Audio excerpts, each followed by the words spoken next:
Hey, I'm Jonathan, and I live in London, England. Hey, I'm Jeff, and I live in Perth, Australia. Together, we are Ekko and Sidetrack. We produce music that sounds like this. And this. And even this. This podcast is about music, creativity, and everything in between the giant space that separates us. Welcome to A Band Apart with Ekko and Sidetrack. Jeff, hey, I'm going to send you a photo, and I want you to react to the photo. Okay, welcome to the podcast. Welcome to the podcast. We're going to go right in. Obviously, people at home aren't going to be able to see this photo, but Jeff's going to enjoy it. Before I do this, because I feel like this is going to launch into something quite unserious. Yep. Let's just wind it back down and inside for a second and say a big thank you to everyone that's reached out and got in touch about the last two podcasts we did with our friend Jake. Thanks for all the kind words, and thank you for listening and taking them in and joining us as, I don't know, we had a 2.5 hour conversations about some stuff that we don't know much about. Yeah, it was really positive. I think we've had a lot of positive feedback from people about that podcast, and I think I said this at the end of the podcast, but it was very educational for us. I found it very educational, and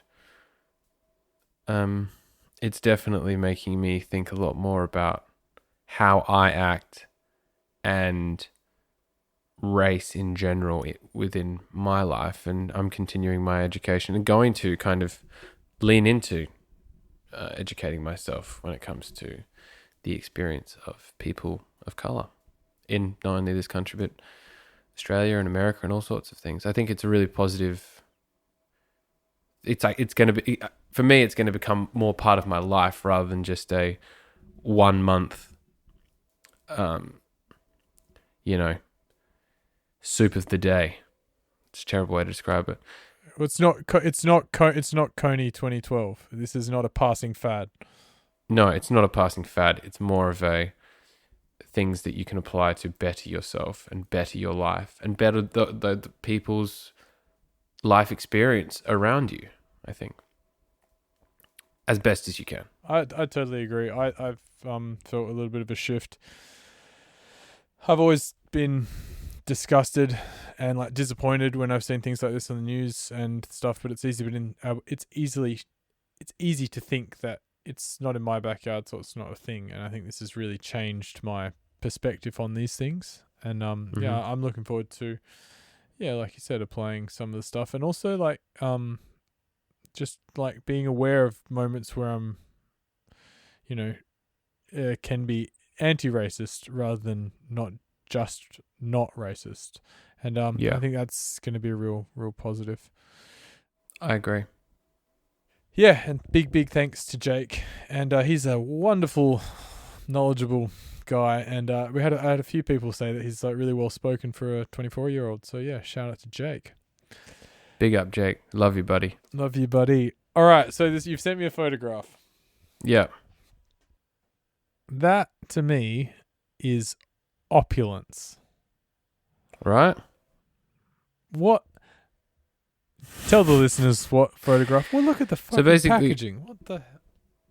I went to I hung out with my friend Rob yesterday, and we wanted to make a meal, and we went to the shops, and in the morning we walked for some coffee and went on a long walk, and I saw that there was a Whole Foods, and I've never been into a Whole Foods, and I asked him about it, and he was like, man, Whole Foods is ridiculous. Like, I don't shop at Whole Foods. It's fucking so expensive. It's just a new level.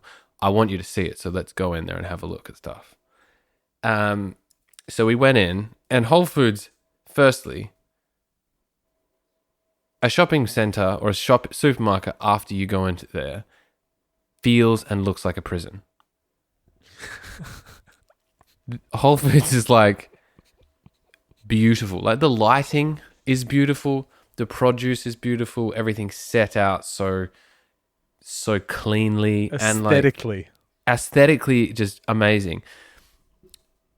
There's everything that you can imagine. You go to the jam. There's an aisle of jams and spreads, like almond butter, coconut butter, all your butters, all sorts of stuff. Like it's the kind of place that you can buy. You can buy a whole leaf of aloe vera, fresh aloe vera. Grow a whole leaf of aloe vera as well. I know, but you can buy a whole stalk, a giant leaf as a stalk as big as my arm of aloe vera. I've never seen that in a shopping centre. No, that's ridiculous. Went over to the dairy section, and I'm just astounded, and Rob's just laughing at me because we're just astounded at just the ridiculous things and the amount of people that are in there, like doing their daily. I'm talking doing their day, like doing your daily shop and paying. What's a good comparison? I looked. Broccoli at my local Sainsbury's is 69p. A broccoli at the Whole Foods was like $1.99. It's crazy. Anyway, we're amazed at the array and the choice of everything. And it's funny, you see stuff and you're like, oh my God, I've always wanted to have avocado oil or hemp seed oil or this stuff. Like, I've never tried that. Maybe I should buy some. But we didn't. Went over to the egg section. And there were like 12 different kinds of eggs. Your normal free range organic, from certain farms. And then, which is the photo I sent Jeff, a fucking ostrich egg. In a box that looks like it's wrapped for Easter. It looks like a Fabergé box. I've never even seen an ostrich egg. It's got pictures of an ostrich on it. A seasonal ostrich egg.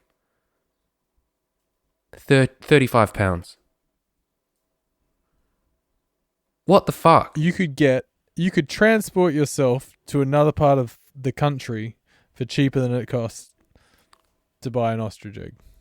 But it's not even it's definitely expensive. That's ridiculous.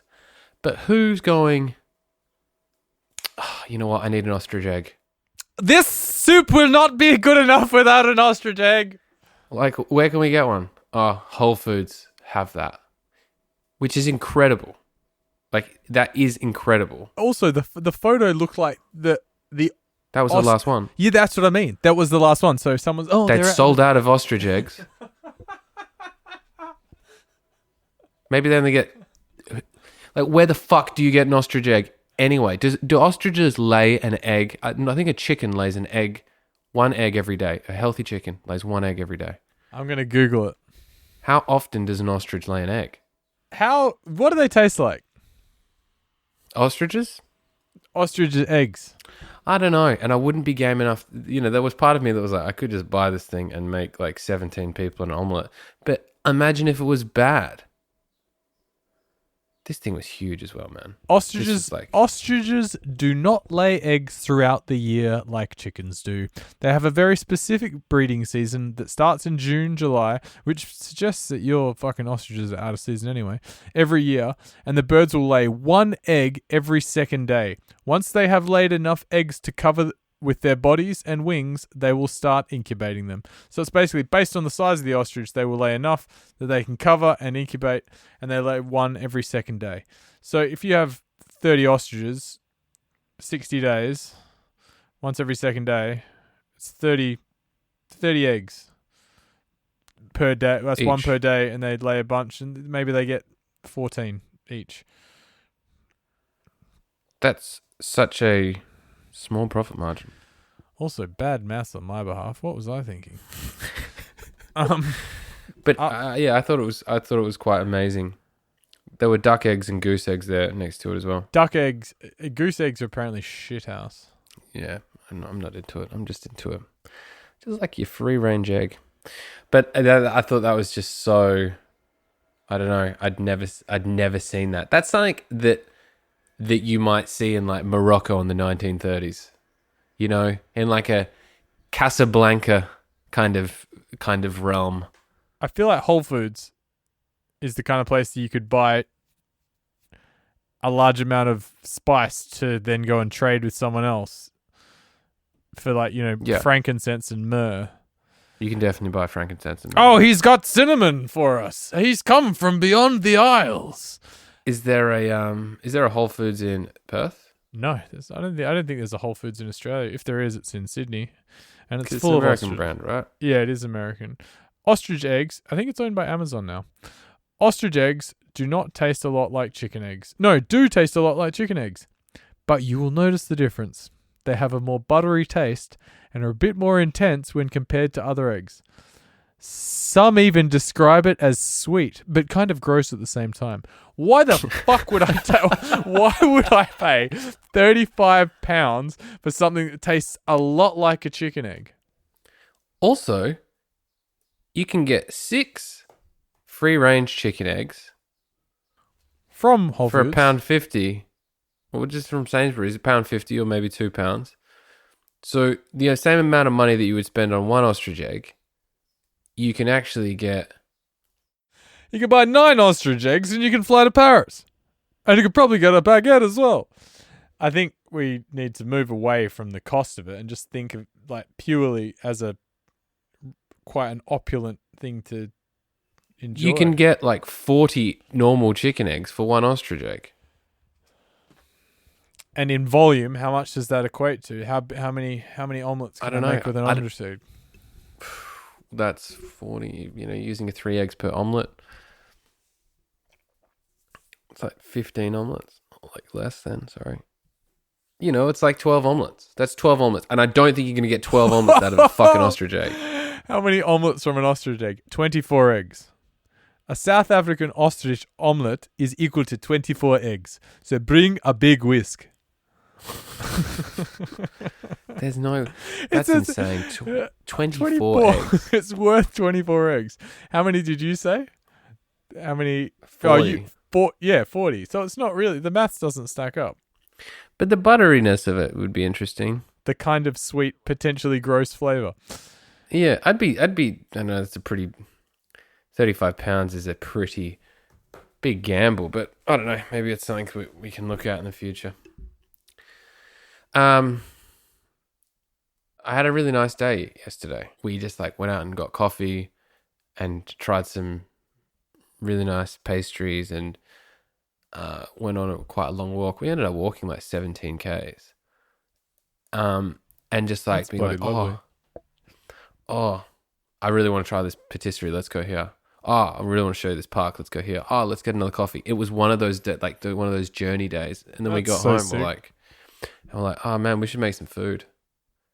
So we just made some food, got some wine, and we both said, this is if every day could be like this, it would be amazing. To take the time and go shopping and make a really nice meal with one of your friends and have really great conversations.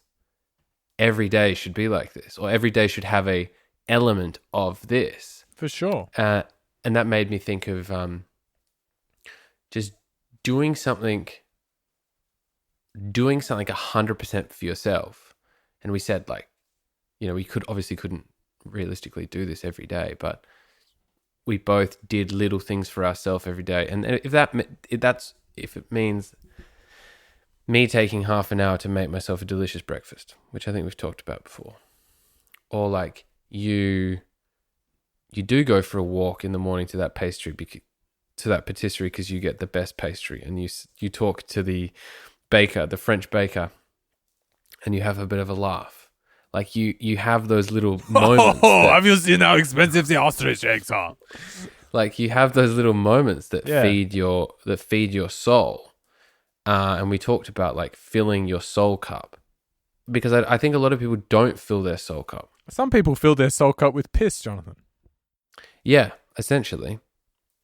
And I think it was, I've talked to you about it. I definitely feel that during the whole COVID thing, something that's been super beneficial for my mental health is reaching out and filling my soul cup. And even that's talking to the guys at Brown's, a coffee shop and bakery near me. I mean, just you learn their names and talk to them and But yeah, I don't know, filling your soul cup. It was really nice.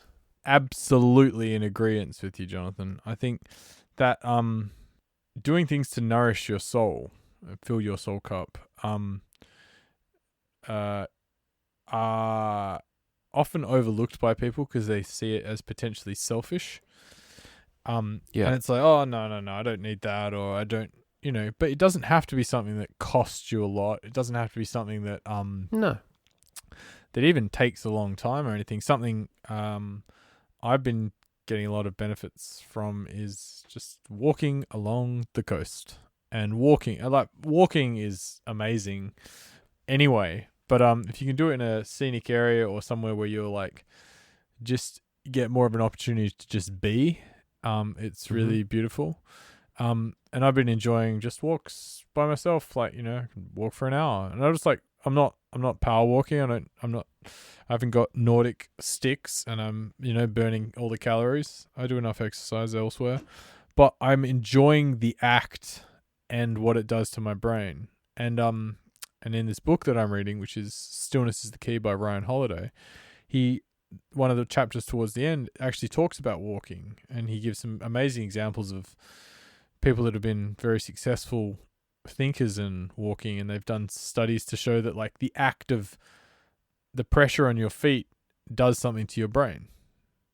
It stimulates and things like that. So it's like, walking is very important. And I've really enjoyed it because it's like thinking time. Like I've walked away from every single walk I've done recently, and mostly in the past as well, with some sort of insight into something that whether it's working on or something that's bouncing around in my brain.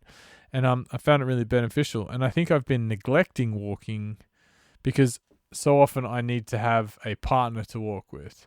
I'm like, hey, do you want to go for a stroll? Like, or do you want to go do something or something like that? But I've just decided recently that I can do this by myself. I can live the life that I want to. I can do stuff on my own. I'm not fucking going and doing couples things by myself, but there are several things that I do neglect because I don't have a partner I'm going to start doing. It's valuing yourself enough that you know that you deserve the right thing, nice things. Absolutely. And it's being like, I'm going to hunt down this chocolate donut that I saw on Instagram by myself because I really want to try that thing and talk to the person that made it. Because I want to do it. I'm not doing it to show my partner that I like fucking nice donuts or that I'm into baked goods, or there's no other motivation, even if those motivations might be unconscious. The only motivation is I want to do this thing and I'm doing it for me. Yeah. I think too much there's ulterior motives that, while they might not be, well, like as I said before, conscious, they take precedence over what our own motivations are. So if you start dating someone and you're like, oh, I know this really cool coffee shop, the main motivator should be because I want to go there. And of course I want to share that with you, but it's not like I want to show you how cool I am by going to this coffee shop. No, I think the sharing thing is a big deal. Like, it's sometimes why I've like not watched movies or not gone to places because I'm like, I'd like to actually share that with someone rather than just doing it by myself. But I think there are some times where you just got to like, hey, and for me, walking in a nice location is one of them. I think cooking myself nice food is something. I like going on a date with myself. Yeah, that's a good idea. I can prepare some pretty rudimentary fuel food for myself when I'm not with someone, and then I love cooking when I'm cooking with someone because it's like an act of service, but it's also a fun thing to do. It's like it's an activity. It's an adventure. It's yeah. What other things do you think fill your soul chalice? Meditating. The way you said that. The way you said that. Oh, meditating. I think writing music, expressing myself. Yeah. Anything that's expressive. Like, you have to live an expressive life. And I think for you and I, at least, we need to express emotion and creativity almost in everything.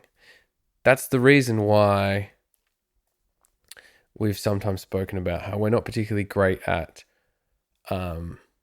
super logical things.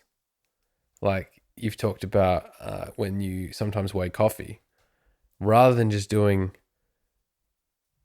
to the same amount in a bag all the time. That's just what you aim for. Sometimes you aim for, you'll do half and then try to get to the half. Like you almost inject creativity into a non-creative thing. That's Even it's a perfect when way I'm to put it. if I have to cut fucking 12 heads of lettuce at your job, yes. at my job, I won't necessarily cut the lettuce in exactly the same way every time, which you should. There's a clear, simple path that you should go through, and that's what you do. But sometimes I switch it up because I think it's innately in me to be just kind of be somewhat creative, and it doesn't particularly lend itself to productivity, but it lends itself to interest. Yeah, totally, man. And I also think that, man, there's been moments. You look like a cam girl at the moment, the way you're spreading, and it's offensive. I'm just kidding. There are moments when I've done that, and it has irked the people I'm working for to the degree that I haven't continued working there. Like, I remember going for a job trial once. Granted, I was extremely hungover, and I didn't really want the job, but it was at a bar, and the guy told me to cut some limes. Yeah. And he came over 2 minutes later, and he's like, "What are you doing cutting them like that? What are you doing?" And I was cutting them long ways because there's less pith on them. Yeah. And you slice the pith away. Yeah. And he was like, "Nah, bro, like, what are you doing? Like, you just cut like this," and just cut them in the hell generic way. And I was like, "Oh, okay."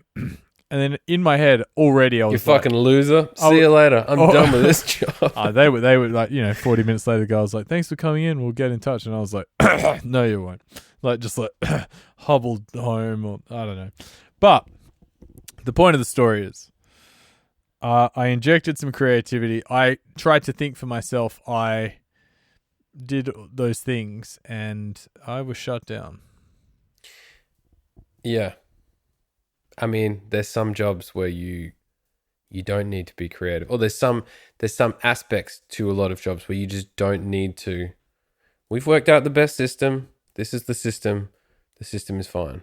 Oh yeah. But I think that there's something in us that's like, it's not my system.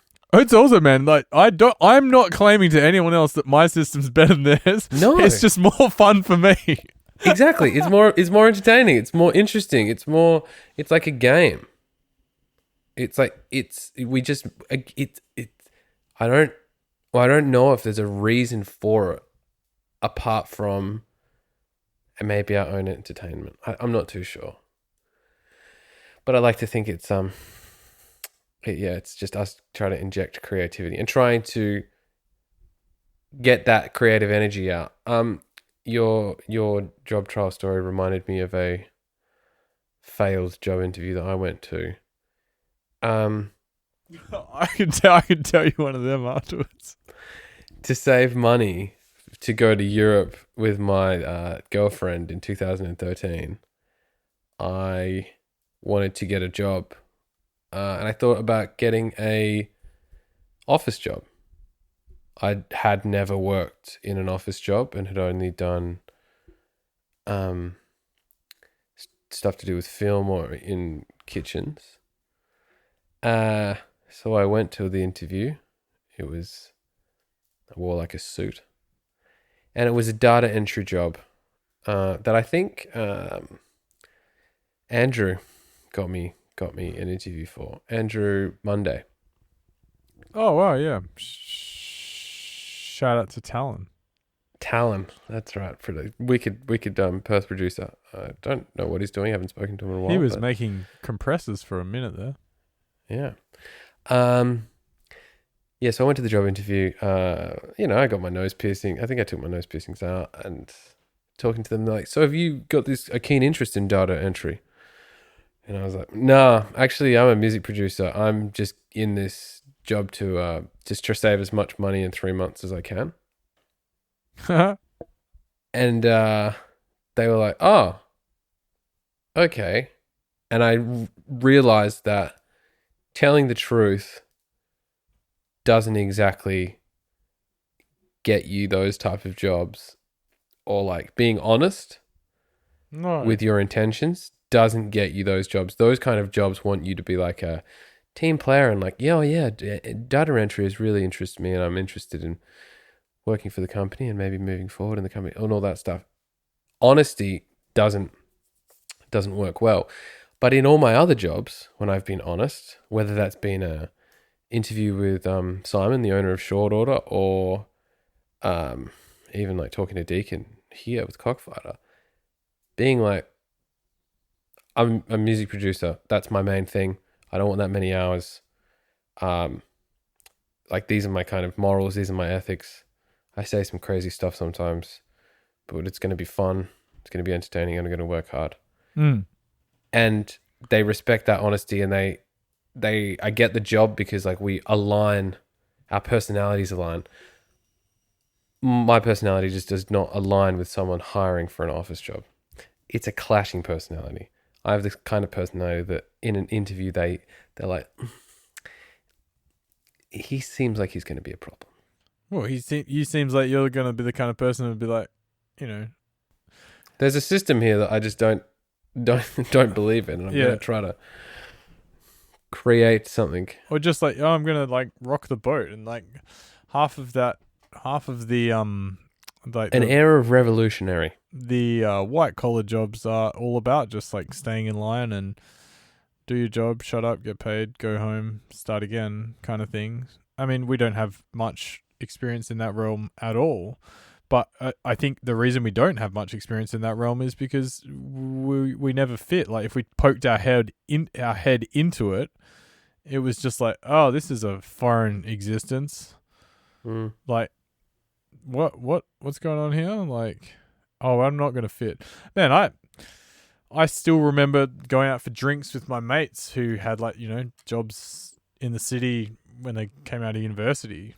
And I'd just say borderline crazy shit, just like ridiculous stuff. Because I was just pushing the boundaries. I was still at uni. I was doing my honors degree. I stayed like a year or two longer than them. And like, I'd say crazy shit. And they'd almost look at me like, oh, no, that's like, that doesn't fly here. Even if we're at the pub, it's just like, no, everyone's like, we all just do the white collar shit.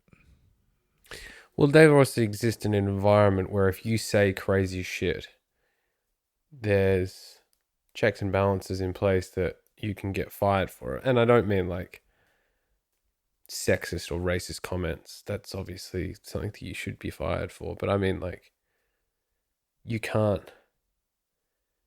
There's a certain adult.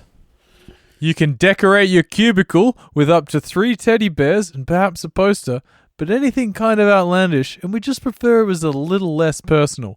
And I'd mock that kind of shit if I was in an office. Yeah, exactly. And I would like tease it, and I'd be like, we need to inject more fun, and we're going to be more creative, and someone would just be like, and you need to leave because you've been fired. If we worked can you imagine if we both worked in an office and there was like, there was an opportunity to brown eye someone that we knew, we would probably do that because we'd find it really funny. But can you then imagine if we got caught brown eyeing someone by another member of staff? Oh my God. And another member of staff was like, I saw him show another member of staff his butthole in the lunchroom. Like, we would be fired so quickly. Yet, yeah, I would love to. Yeah. In that kind of behavior in kitchens is like part of the game, showing each other your balls, or like trying to touch, like, I mean, not in the kitchen, I mean currently, but that in hospitality, that kind of stuff is, that craziness is rewarded. Yeah, the craziness is rewarded. People celebrated. Love that. Yes. The crazy people, the funnest people to work with. Yeah, I've always injected a little bit of crazy into any workplace I've worked in, and because I value that, and yeah, it's fun, man. You want to have fun. You want to work hard, but you want to have fun. You want to laugh. You want to be silly. It's the spice of life. Forget the ostrich eggs. The spice of life is showing a group of strangers your butthole on a train.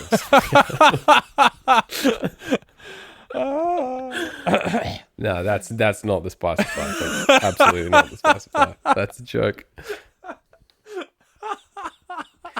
Do you think brown eyeing someone will ever not be funny? Especially to you and I. And do you think it's only funny to us because we're brothers and we're like, man, think of it as... Sorry, finish your thought. Or we just think of it as such like a affront to each other, and it's still funny.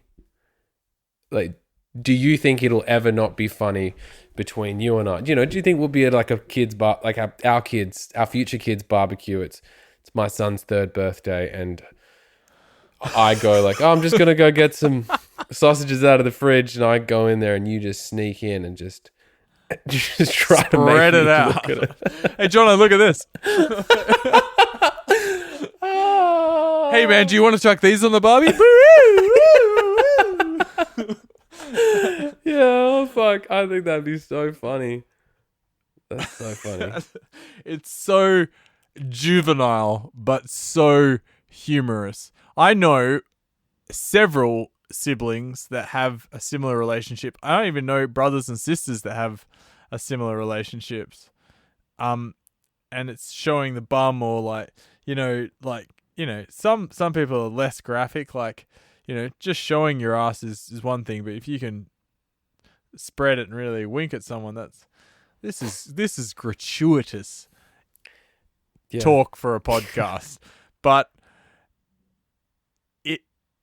I suppose what we're coming back to is that, like, this is the kind of fucked up way that our brain works, and this is what is the spice of life. It's not the fact you're separating your cheeks and showing someone. It's the cheeky act, pun intended, that of like tricking someone, and then the laughter that follows that connects people. That's what it is. Yes. I think that's why we have such a strong connection, because I've seen your butthole so many times. I'm like, nah, like honestly, because it's so funny, like the situation. But move away from the butthole thing. Okay, move away from the butthole. Just the pranks that we play on people. Oh, I played a good prank the other night, Jonathan. But you finish this thought, and then I'll tell you the prank. Just at dinner, like, if we were having dinner at mum and dad's, and you would say, I had told you maybe a funny story, or like a gratuitous story that was not suitable for the table with our parents. And you might bring up a small aspect of that story. So your goal trying to make me think of that story and know that you were so fine on the line, So that would make me laugh, and then maybe I would say a comment back. Again, it's like an Easter egging our own story to make An each other ostrich laugh, egging. to make ourselves get closer and closer. And mum and dad would be like, "What are you guys talking about?" You know, mum would occasionally be like, "Look, let's just have no silly business at dinner tonight," because you and me would be like, just being stupid and like calling each other stupid names. But like, then we'd get her on side. I made her, like, when I was making her laugh the other night when you were on Skype, Jono. That was good fun. what were we talking about? I don't know, but but the laughter, and like mum would be like, oh, that just be like, don't be silly, and then we'd we'd bring her along for the ride, and then she'd be in fits, and then she'd like love it. That's It the was key. amazing. You bring. I think a lot of people associate laughter with like,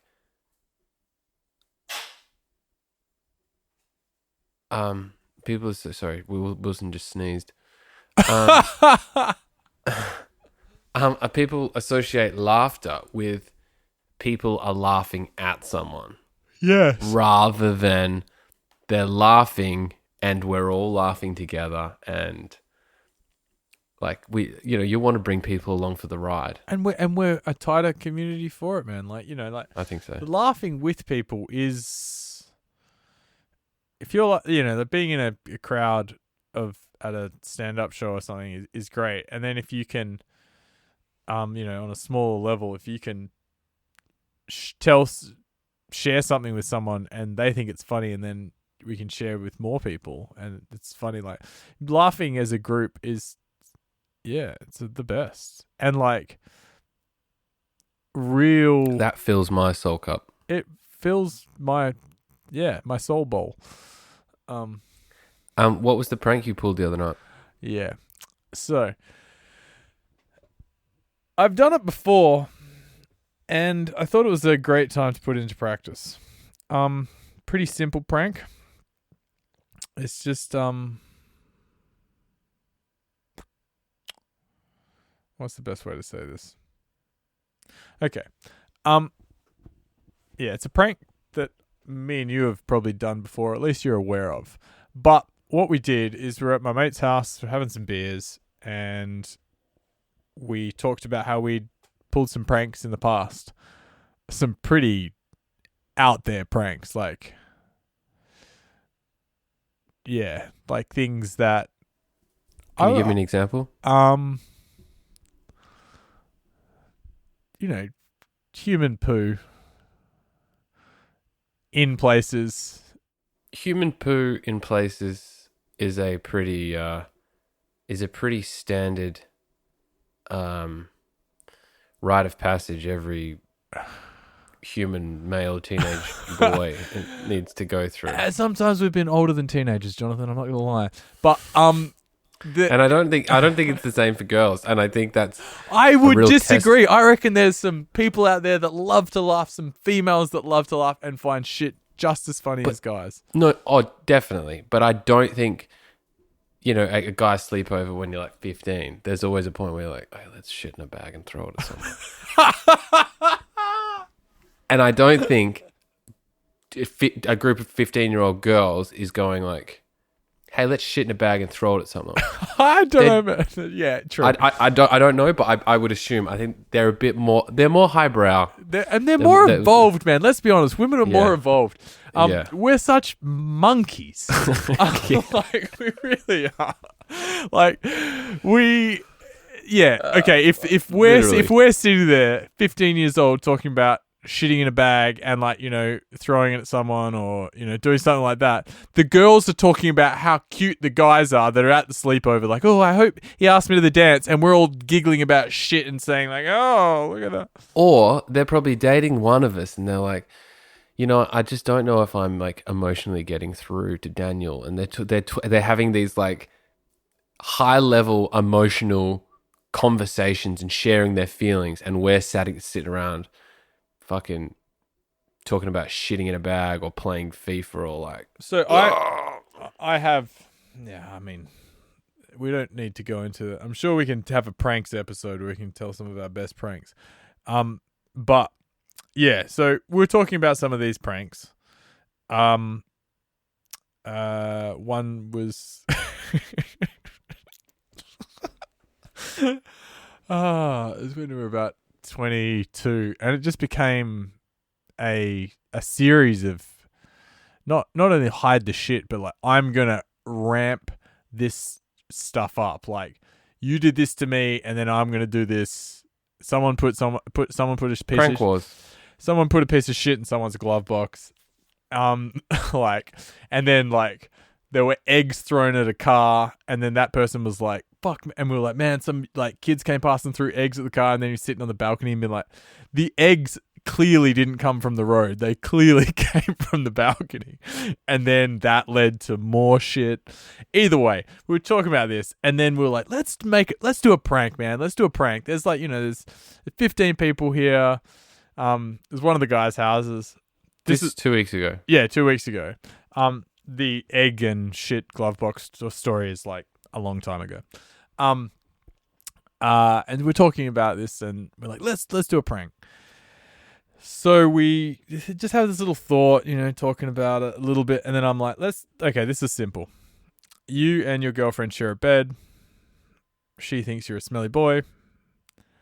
What if we hide a piece of shit in the bed? And then we start laughing, and I'm like, obviously, Great prank. it's not going to be a piece of shit. What it's going to be is a toilet roll, which is brown, and you soak it in some water, and you shape it. And so we all start giggling, and we may as well be 17 again.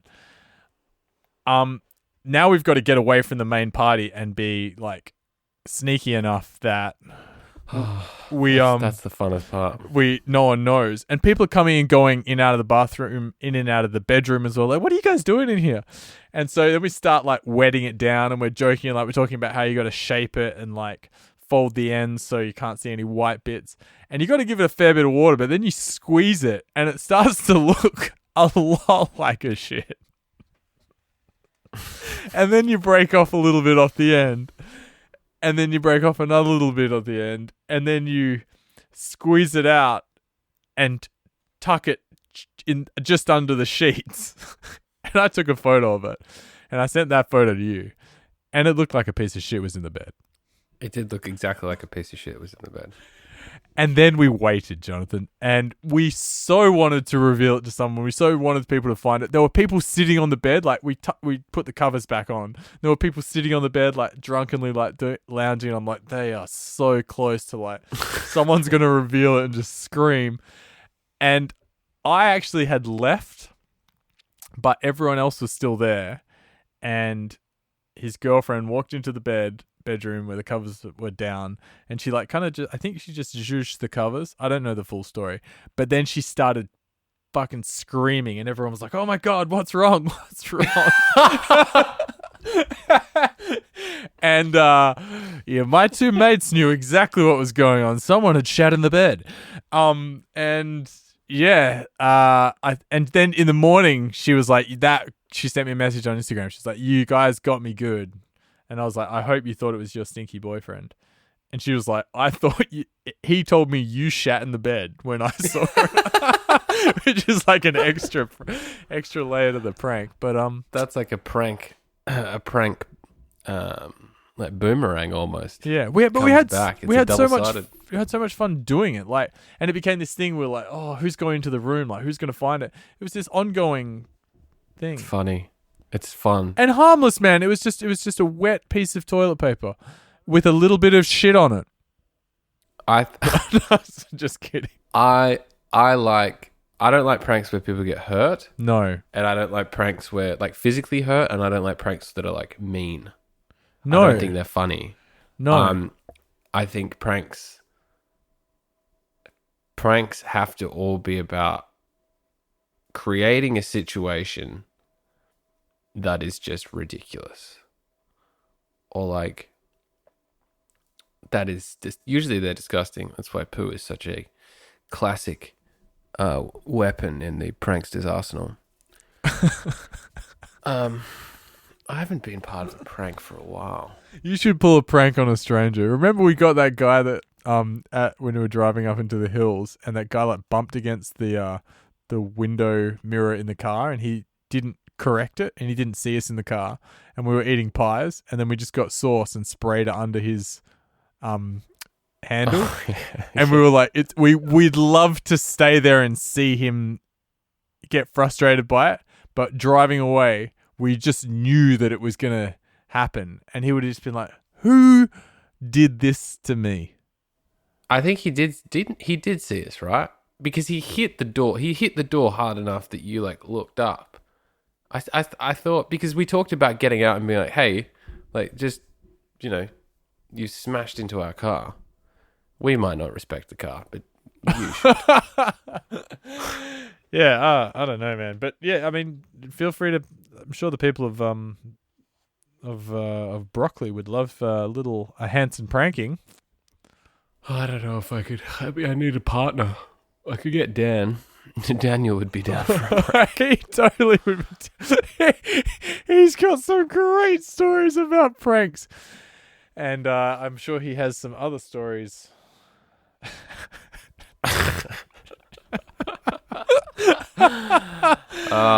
Definitely. Oh, do you want to talk about anything else? We're nearly at 50 minutes. So yeah, I just saw that. Wow. No, I don't know. I didn't really have anything to talk about tonight, and I think it shows. well, we talked about soul cups. We talked about laughter, which is a reoccurring theme on this podcast, and we talked about showing your butthole to people. I think that's the holy quinella. The holy grail of podcasting. I don't know about that, but yeah, let's bring the demos back next week, and also I think we do another podcast about where we came from, Okay. and we can catch Sounds people up good. with that kind of stuff. Part 2 of that podcast. Yeah. Have you got anything else to say? Have you got anything you'd like to share? No. I suppose this just goes to show how casually and ad hoc these things are for us. It's just a lovely conversation between two brothers, and thank you very much for listening in. Yeah. Thank you. And thanks for taking this the journey with us. I think we did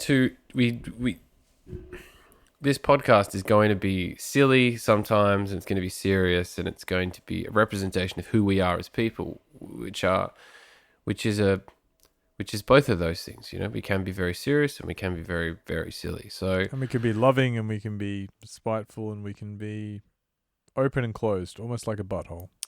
Yep. We are the human butthole of podcasts. I think we can do better. He is than a that. human butthole. I think a human butthole would be a terrible thing. I think it'd be a real stain on community. Well, that's why people the asshole. I always find that calling someone an asshole is quite funny, because calling someone an asshole is technically less offensive than calling someone like a fuckhead or like a something like that. Yeah, it's when you think about it, someone's like, "You're an asshole." Like thinking about you being an actual asshole. It's quite funny because a fuckhead isn't a real thing. No. Yeah, but I think that's the podcast is a thing. I'm excited for shows, etc., to come back to Australia, and I just wanted to tell the rest of the world that. I'm excited for you. Thanks. And hopefully I can be part of some of those shows. I'm also excited for new music, Jeff, because there's new music on the horizon for us fairly soon. And I think we'll have more information about that next week. What a way to end it. Cliffhanger. Hanging out. Just with your bro. Thanks for listening to this week's podcast. Make sure you subscribe to us on your podcast app and keep up to date with all new episodes. They're going to be coming out once a week. We are Ekko and Sidetrack on Facebook and Instagram. On Twitter, we are Ekko Sidetrack. Go listen to our music on Spotify, Apple Music, Tidal, YouTube, or wherever your ears consume happiness. Lots of love, people.